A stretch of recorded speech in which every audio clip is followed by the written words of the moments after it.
The dead are prone to secrecy. 18 years ago, my best friend Colleen took the outbound train to the next world. She's seen behind the curtain, knows the answers to a great many questions. But since she's been back in her role as guardian spirit, she can't share this information with me. It's against the rules, that's what she tells me. And then there are times when she keeps things to herself just for the pure tea fun of it, to toy with me. Colleen will be forever 17, the age she was that Friday night she drank tequila and went swimming in Breach Inlet.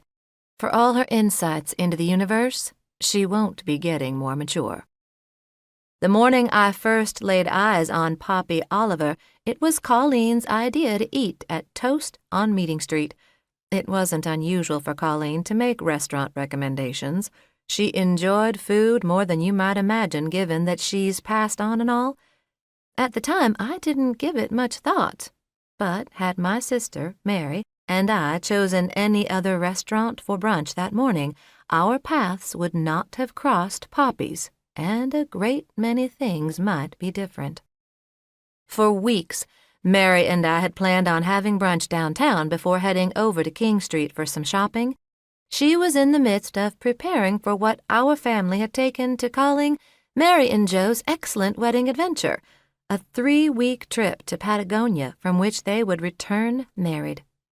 Our parents were still sulking about being excluded.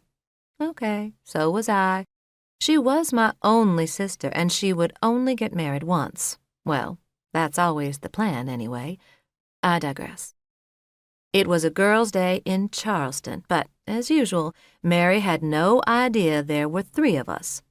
I'll always wonder if Colleen knew then where helping Poppy would lead.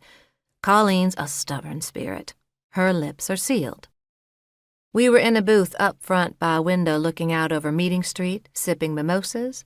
The cheery air of the restaurant, soft yellow walls, cream-colored pressed metal ceiling, and terracotta-tiled floors stoked our festive mood.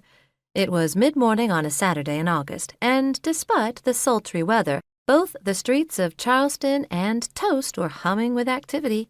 The clop-clop of horseshoes on asphalt and the raised voice of a tour guide floated through the window pane as a horse-drawn carriage filled with tourists rolled by.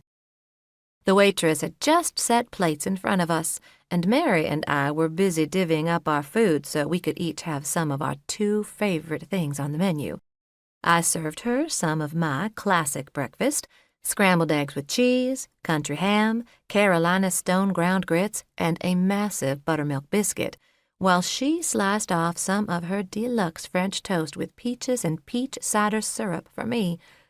Colleen waited none too patiently beside me for her to-go order, ham biscuits. No one but me, and since the day of our wedding, my husband Nate, could see or hear Colleen when she was in ghost mode, which was her default setting. Nate and I weren't allowed to tell anyone else that Colleen still inhabited our world.